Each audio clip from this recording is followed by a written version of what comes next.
제목도 승리하는 신앙생활입니다.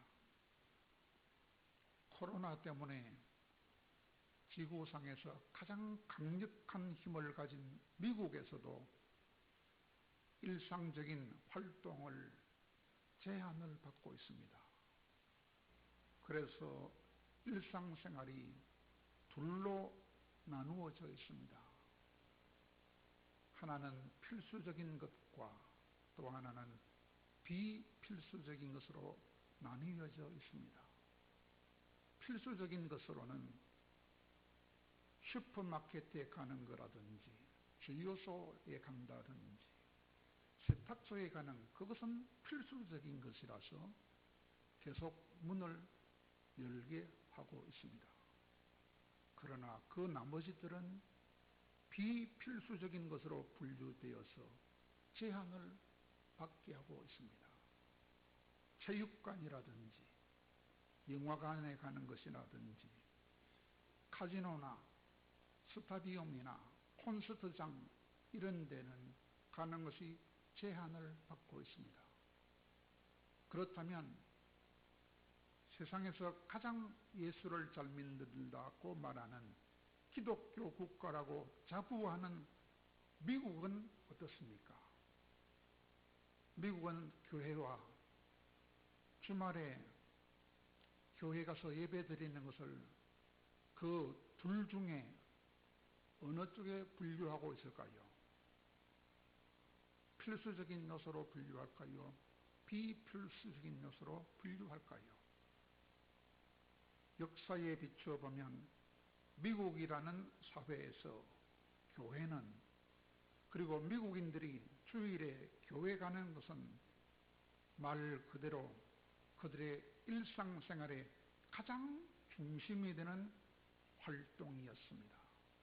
개인뿐만 아니라 공동체에서도 너무나 중요했기 때문에 교회에 가는 것은 가장 본질적이고 가장 필수적인 것으로 생각해 왔습니다. 그런데 그랬던 미국이나 오늘날 우리 사회에서도 교회와 교회에 가는 것을 비본질적인 것으로, 비필수적인 것으로 구분하고 분류하기를 서슴지 않게 되었습니다. 그것은 얼마나 슬프고 얼마나 비극적인 일인지 말할 수 없습니다. 더구나 신자들도 주일 예배를 우리 삶의 필수 요소로 여기지 않는다면 그보다 더 큰 위기는 있을 수 없을 것입니다. 우리 삶을 필수적인 것과 비필수적인 것으로 나눌 때 필수적인 것은 무엇과 관련된 것일까요? 안전과 생명에 관련된 것이라 할 것입니다. 그러면 안전과 생명이 달려있는 전쟁은 얼마나 더 중요합니까? 전쟁보다 무서운 것 없어요. 우리의 안전이 달리고 생명이 달려 있습니다. 그러므로 전쟁은 반드시 이겨야 됩니다. 만약에 전쟁에 진다면 아주 중요한 재산도, 가정의 행복도, 심지어 내 자신의 생명도 없어지고 맙니다.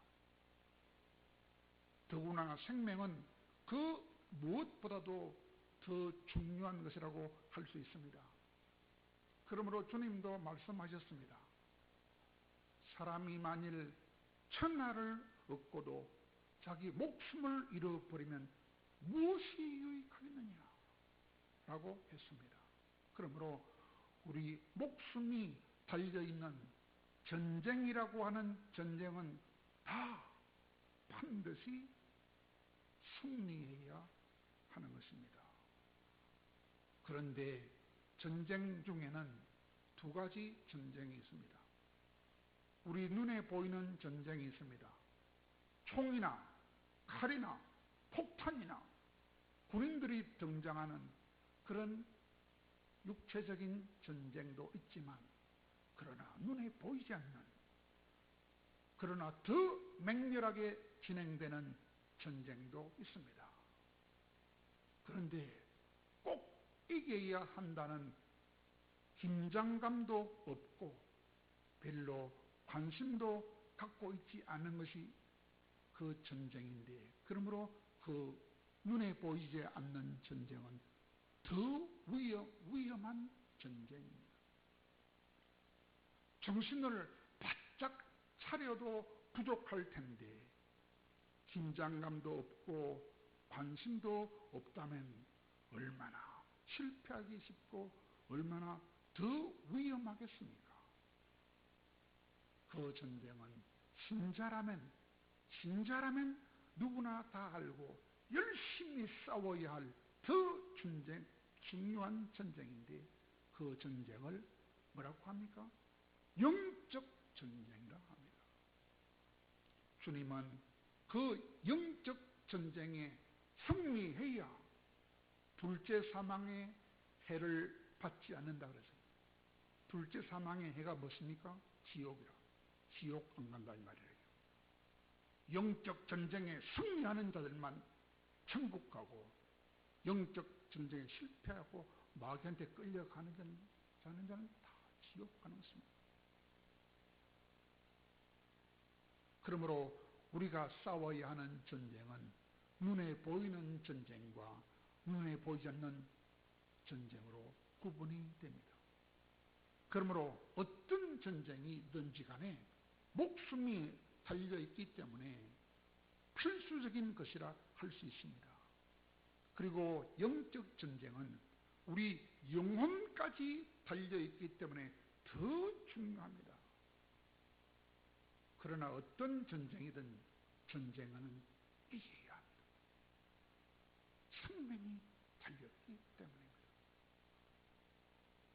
오늘 본문에 보니까 전쟁이 벌어졌습니다. 블레셋 군대하고 이스라엘 군대 사이에 전쟁이 벌어졌습니다. 누가 쳐들어왔느냐? 블레셋이 쳐들어왔어요. 어디로? 이스라엘로. 이스라엘을 치려고 블레셋이 쳐들어왔습니다. 블레셋이 누굽니까? BC 12세기에 그리스 바로 앞에 있는 크레타 섬, 그 섬을 갑돌섬이라고도 부릅니다. 그 섬에서 살던 사람들이 블레셋 사람이라. 그들이 이사를 왔어요. 동쪽으로 이스라엘의 서남쪽 해변으로 이사를 했습니다. 그들은 셈민족도 아니고 백인도 아니고 그들은 흑인이었어요. 흑인들. 함의 후손입니다. 그들은 사사시대부터 지금까지 이스라엘을 계속해서 괴롭히 온 자들입니다. 지금 그들은 이름이 뭐라고 바뀌었습니까? 팔레스타인족이라고 이름이 바뀌었습니다. 블레셋, 팔레스타인. 그들은 우수한 무기를 가진 자들입니다. 군사적으로 잘 조직된 군대를 가진 자들입니다. 힘이 넘치는 자들입니다. 아주 호전적인 민족입니다. 그들은 블레셋의 땅이라고 불리어지는 팔레스타인으로 이사와서 정착을 했습니다. 정착한 지 겨우 50년 만에 이스라엘을 괴롭히며 억압할 수 있을 만큼 큰 힘으로 대단한 속도로 강성해졌던 아주 호전적인 민족이었습니다. 아주 악질들입니다. 그러나 이스라엘 백성들은 연약하기 거지없는 백성들이었습니다. 군대라는 군대도 조직도 없었습니다. 그들이 그 강한 블레셋 군대와 맞서 싸우기 위하여 진을 쳤습니다. 어디에? 에벤에셀에. 그리고 그 쳐들어온 블레셋도 진을 쳤습니다. 어디에? 아벡에. 전열을 갖추고 먼저 블레셋이 쳐들어왔습니다. 그때 이스라엘 백성이 패배를 당해서 4천 명이나 죽었습니다. 그 강한 블레셋한테 패배를 당해서 4천 명이나 죽었어요. 이스라엘이 얼마나 희생을 많이 당한 역사가 많은지 모릅니다. 또다시 큰 희생을 당하며 블레셋 군대한테 패배를 했던 것입니다. 그때 그들은 왜 우리가 패배했습니까? 왜 우리가 패배했느냐? 패배한 이유를 찾아냈습니다. 그 패배한 이유를 그들은 자기 자신한테서 찾지 아니하고 다른 사람한테서 찾았어요. 누구한테서? 하나님한테서 찾았어요. 우리가 패배를 당한 것은 하나님 때문이다 하면서 하나님을 원망하면서 패배의 원인을 하나님 탓으로 돌렸습니다. 오늘 본문 4장 3절에 보니까 이렇게 말하죠. 여호와께서 어찌하여 우리를 블레셋 사람들 앞에서 패하게 만드셨는고? 하나님을 원망했습니다. 하나님이 그들을 패하게 만들었다고 생각한 것입니다. 전쟁에 패배한 것은 우리들 백성의 잘못이 아니고 하나님 때문에 패배했다고 하나님을 원망했습니다. 사람들은 얼마나 남을 탓하기를 잘합니까? 자기 잘못은 몰라요. 항상 남만 탓하는 게 우리 인간들이라. 그들이 잘못한 것이 있다면 단지 하나, 전쟁에 나갈 때에 하나님의 법궤를 가지고 가지 않은 것이 그들의 잘못이지, 그 외에는 자기들에게 전혀 잘못이 없다고 생각했던 것입니다. 그러므로 그때에 그들은 스스로 한 가지 방법을 생각해냈습니다. 아주 지혜로운 방법을 대책으로 생각해냈습니다. 그것이 오늘 본문 4장 3절에 나와 있습니다. 뭐라고 했습니까? 여호와의 언약궤를 실로 지방에 가서 우리에게로 가져오자. 그래서 그 언약궤가 우리 중에 있게 하여 그 언약궤로 하여금 우리를 우리의 원수들의 손에서 구원하도록 하자. 이렇게 그들의 머리를 짰습니다. 여러분, 언약궤가 무엇입니까? 그것은 성소 중에서도 가장 거룩한 성소인 지성소에 모셨던 금으로 쌌던 궤짝입니다. 궤짝. 이 앞에 있는 저 정도 궤짝이라, 궤짝. 나무로 된 통이었습니다. 그것은 원래 그 안에 세 가지가 들어있었지요. 만나가 들어있었고, 아론의 쌍난 지팡이가 들어있었고, 또 하나는 모세가 준비했던 십계명 두 돌판이 보관되어 있던 그 법궤였습니다. 그리고 또 그 십계명의 두 돌판 때문에 그 언약궤는 하나님의 법을 보관했다 그래서 법궤라고도 불렀습니다. 그런데 그런 언약궤를 덮고 있는 넓은 판자가 있었죠. 언약궤를 덮고 있는 위의 뚜껑을 뭐라고 불렀지요? 속죄소나 혹은 시언좌, 은혜를 베푸는 자리라고 불렀습니다. 바로 그곳에 하나님이 임재하셔서 자기 백성을 만나시고 은혜를 베풀어 주신 것입니다. 그 귀한 물건이 언약궤인데 그 언약궤는 성물 중에 성물이었습니다. 그런 언약궤를 블레셋과 전쟁할 때 실로라는 성전에 있던 그 언약궤를 전쟁의 장소로 가져오자는 것입니다. 그들의 그런 대책은 인간적인 힘이나 인간적인 지혜를 의지하지 않고 하나님의 도움을 받아보자는 것이었습니다. 그것은 외세의 힘을 빌리는 것도 아니고 인간적인 전략이나 전술을 의지하는 것도 아니고 패배의 원인이 하나님께 있으므로 이제는 하나님의 힘만으로 한번 이겨보자 한 것입니다.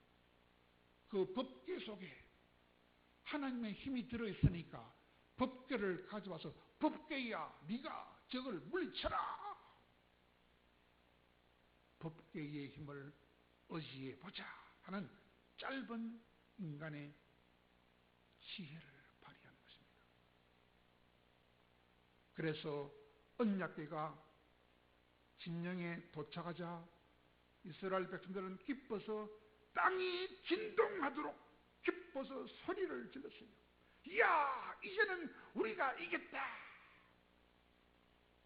그 소리를 듣고 블레셋 군대가 이게 무슨 소리고 하니까 그 법궤가 왔다는 소식 아이가. 그러니까 블레셋 군대들이 아이고 이제 우리는 망했다 라고 말하면서 몹시 두려워서 벌벌벌벌 떨었어요.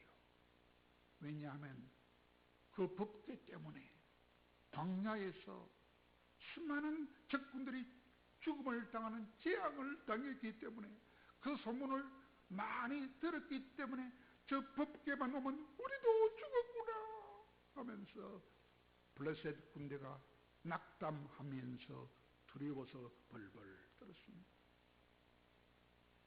그러나 그 뒤에 벌어진 전투의 결과는 어땠습니까? 이스라엘 백성들의 기대와는 너무나 달랐다고 하는 것입니다. 왜냐하면 이스라엘 군대가 이제 법궤 때문에 우리가 이겼다 확신했지만은 그러나 그들은 전쟁에 더욱더 비참하게 패배를 당하고 말았기 때문입니다. 전에는 4,000명만 죽었는데 이번에는 3만 명이 죽었기 때문입니다. 법궤를 가져왔지만은 전쟁에 이기기는 그냥 전쟁에 훨씬 더 비참하게 패배를 당했던 것입니다.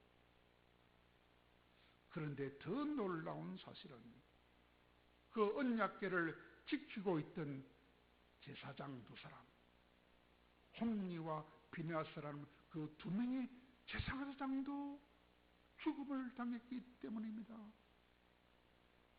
전쟁의 승리를 갖다 줄 것이라고 믿었던 하나님의 법궤뿐만 아니라 그 법궤를 지키고 있던 엘리의 두 아들 제사장들마저도 죽음을 당했으니 하나님이 이스라엘 백성에게 승리를 준 것이 아니라 오히려 더 무시무시한 패배를 주었던 것입니다. 왜 이렇게 되었을까요? 어찌하여 생각도 못했던 이런 무서운 일이 일어났을까요? 그것은 바로 이스라엘 백성들의 믿음의 문제가 있었기 때문입니다. 믿음이 잘못되었기 때문에 비참한 일이 일어났습니다. 왜 그렇습니까? 이스라엘 백성들이 하나님을 믿은 것이 아니라 단지 그 언약궤만 믿었기 때문입니다. 하나님을 믿은 것이 아니고 언약궤만 믿었기 때문입니다. 하나님이 승리를 주신다고 믿은 것이 아니라 언약궤만 있으면 승리할 수 있다고 잘못 믿었기 때문입니다. 그러나 하나님의 언약궤는 하나님의 임재의 상징에 불과할 뿐 하나님의 임재가 아니기 때문입니다. 언약궤 속에 어떤 마술적인 능력이 있는 것이 아니라 승리는 하나님이 주셔야 하는 것이기 때문에 그들은 실패할 수밖에 없었던 것입니다.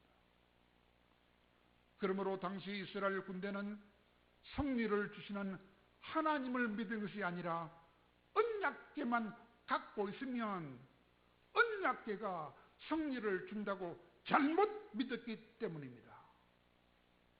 그러므로 그들의 잘못된 그 믿음으로는 승리할 수가 없었던 것입니다.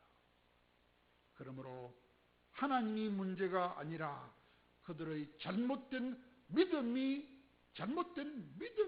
문제였다 그 말입니다. 그리고 홈리와 비느하스가 죽은 것도 그들에게 문제가 있었던 것입니다.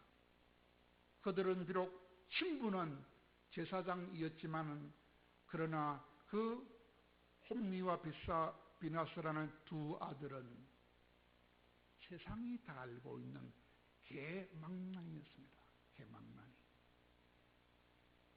오늘날 세상이 다 알고 있는 개망난이 있지요. 날마다 백성들을 괴롭히는 여자가 있습니다. 전에는 남자가 있었는데 한국의 개망난이가 꽉 찼습니다. 그러므로 그런 사람들이 이름만 제사장이지 그런 놈들이 언약궤를 지킨다고 한들 무슨 소용이 있습니까?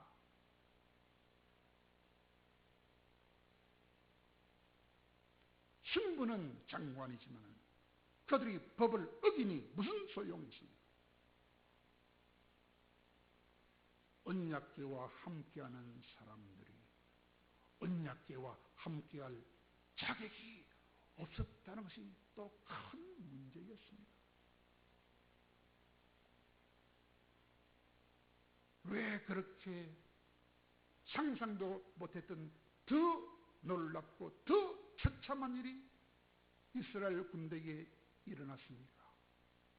그것은 하나님의 말씀을 전적으로 신뢰하고 하나님만 따르기로 맹세했던 초기 이스라엘 백성들의 참된 믿음이 세월의 흐름에 따라 점차로 변질되었기 때문입니다.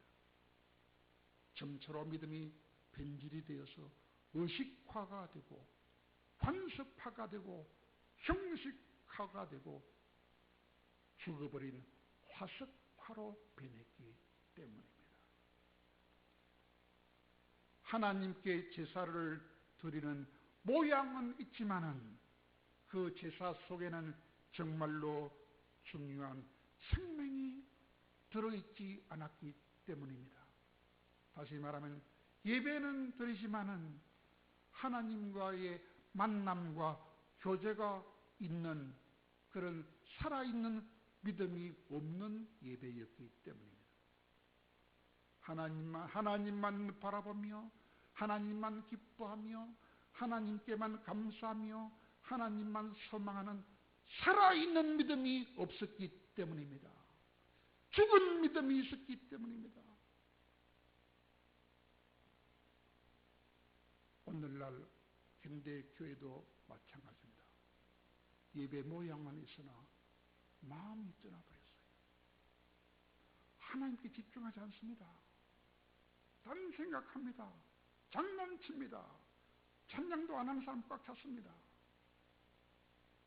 그런 예배는 하나님 받지 않습니다. 신앙의 연륜으로 구원받는 것이 아닙니다. 집사나 권사나 직분으로 구원받는 것도 아닙니다. 하나님이 나의 하나님이 되어주심을 감사하며 하나님이 나의 하나님이 되어주심을 찬양하며 하나님이 내게 베풀어 주신 놀라운 은혜들을 진실로 감사하며 좋으신 하나님을 사랑하며 기뻐하며 하나님을 더 갈망하는 살아있는 믿음이라야 능력을 얻을 수 있고 구원을 얻을 수가 있는 것입니다. 우리 중에는 혹시라도 나는 어릴 때부터 엄마 뱃속에서부터 하나님을 믿어온 모태신앙이니까 나는 괜찮다, 그리 생각하는 사람은 큰 착각입니다. 나의 오랜 신앙 연조가 나를 지켜주고 승리하게 해준다고 생각하는 분도 있을지 모릅니다. 큰 착각입니다. 살아있는 참된 믿음만이 우리를 지켜주고 우리를 승리할 수 있게 만들어주는 것입니다. 그렇다면 우리를 지켜주고 각종 전쟁에서 승리를 할 수 있는 참된 신앙이란 과연 무엇입니까? 살아있는 신앙이란 무엇입니까? 눈에 보이는 세상 유혹도 이기고 눈에 안 보이는 죄도 이기고 사탄도 이기고 코로나와 같은 연병이나 삶의 절벽에서도 빠져나올 수 있는 참된 믿음은 무엇입니까? 그것은 하나님으로 인한 열정으로 가득한 믿음입니다. 하나님으로 인한 열정으로 가득한 믿음입니다. 열심히 하나님을 사랑하며 열심히 하나님을 구하며 열심히 하나님께 뭔가를 드리기를 원하며 열심히 하나님과 교제하기를 사모하는 믿음, 특별히 하나님의 말씀과 하나님의 음성과 하나님의 은혜를 갈망하면서 예배하기 원하는 믿음이라야 참된 믿음입니다. 그러므로 우리들도 블레셋과 싸우다가 실패만 거듭했던 그 이스라엘 군대와 같이 되지 않기를 바란다면 우리도 이스라엘 군대처럼 신앙이 관념화되고 화석화되고 행식화되어서 아무런 능력도 갖지 못하고 생명력도 다 잃어버린 그런 죽은 믿음이 되지 않기 위해서는 참 신앙을 갖기 위한 몸부림을 쳐야 하는 것입니다. 지금 신앙이 거의 다 죽었습니다. 참된 신앙을 가지기 위하여 신앙의 몸부림을 쳐야 합니다. 이스라엘 백성들도 처음부터 그렇게 타락했던 것은 아닙니다. 그들도 처음에는 하나님께 너무나 감격하고 감사해서 하늘이 진동하고 땅이 진동하도록 하나님을 찬양했습니다. 하나님만 위해서 살기로 결단도 많이 했습니다. 그러나 시간이 흐르자 점차 생명력을 잃어갔습니다. 우리도 그리 되지 않기 위해서는 날마다 더 정신을 차리고 깨어 있어야 합니다. 배는 노를 젓지 않으면 그 자리에 계속 머무는 것이 아닙니다. 파도에 밀리고 부서지게 마는 것입니다. 이와 같이 우리도 하나님께 나가기를 멈추면 지금의 신앙 상태가 유지되는 것이 아니라 신앙은 없어지고 마는 것입니다. 예배를 멀리하고 기도 자리에 나아가지 않으면 우리 신앙은 차갑게 식어버리며 화석화되고 죽은 신앙이 되고 마는 것입니다. 그러면 뜨겁고 건강한 신앙을 유지할 수 있는 방법은 한마디로 무엇입니까? 계속해서 하나님 앞으로 나아가는 것입니다. 계속해서 하나님 앞으로 나아가는 것입니다.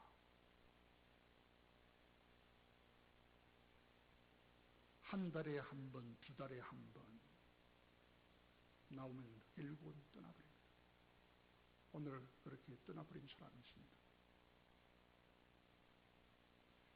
하나님이 주시는 은혜가 아니면 한순간도 살 수 없다. 하나님이 주시는 은혜가 아니면 한순간도 살 수 없다. 그런 믿음으로, 그런 마음으로 하나님의 은혜의 보좌 앞으로 매일같이 나올 수 있어야만 합니다.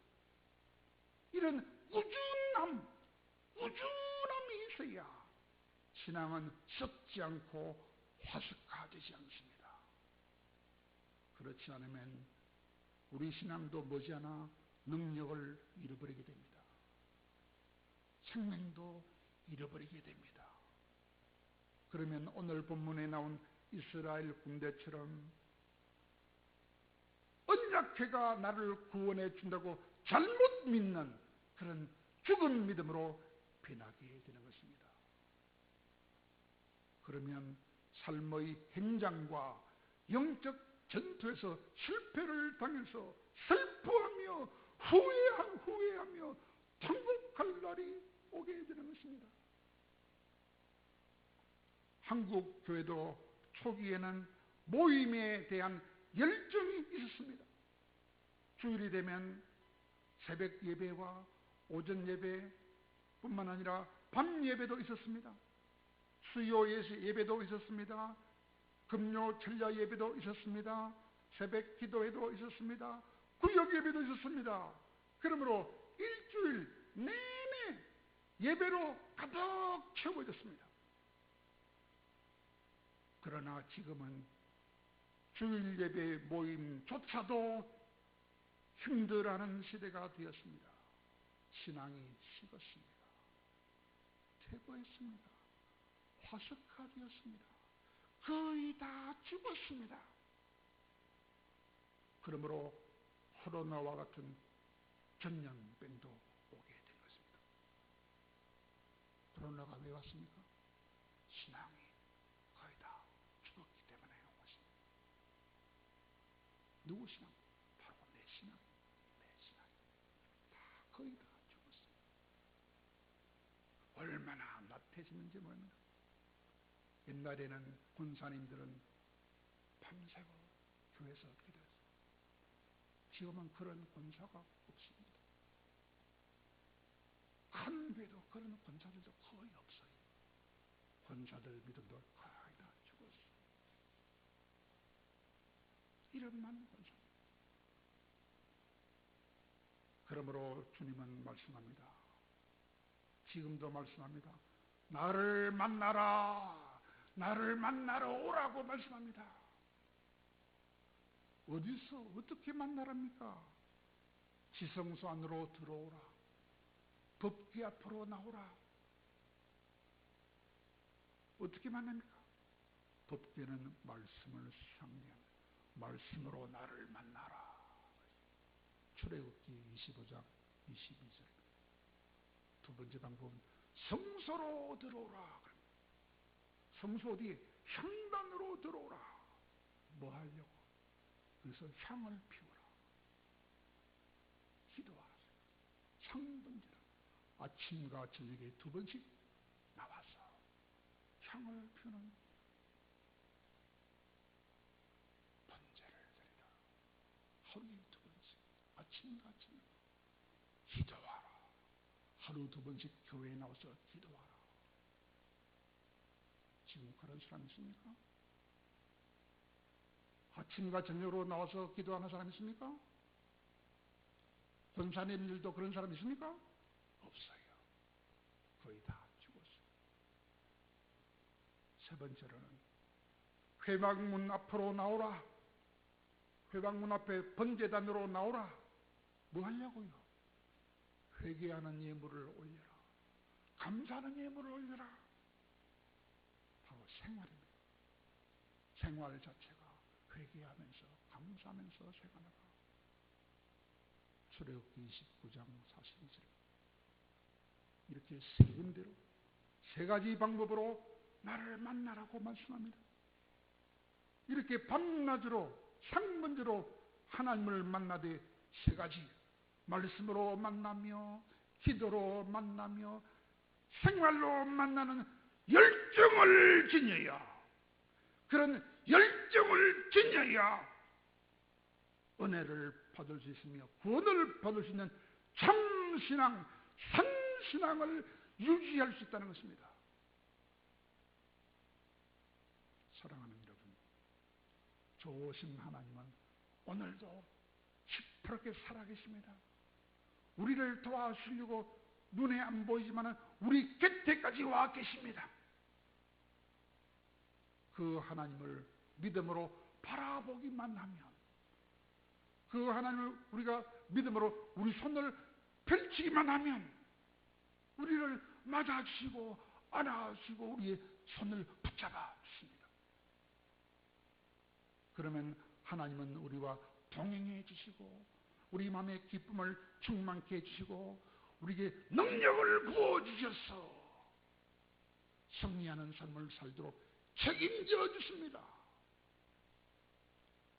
그리하기 위하여 우리에게 가장 필요한 것이 무엇입니까?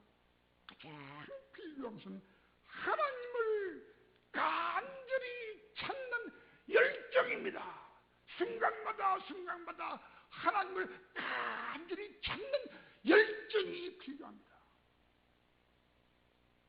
그러므로 하나님은 말합니다. 나를 간절히 찾으면 만나주겠다. 나를 간절히 찾으면 만나주겠다고 하십니다. 잠언 8장 17절. 선을 간절하게 구하면 은총도 내려주겠다.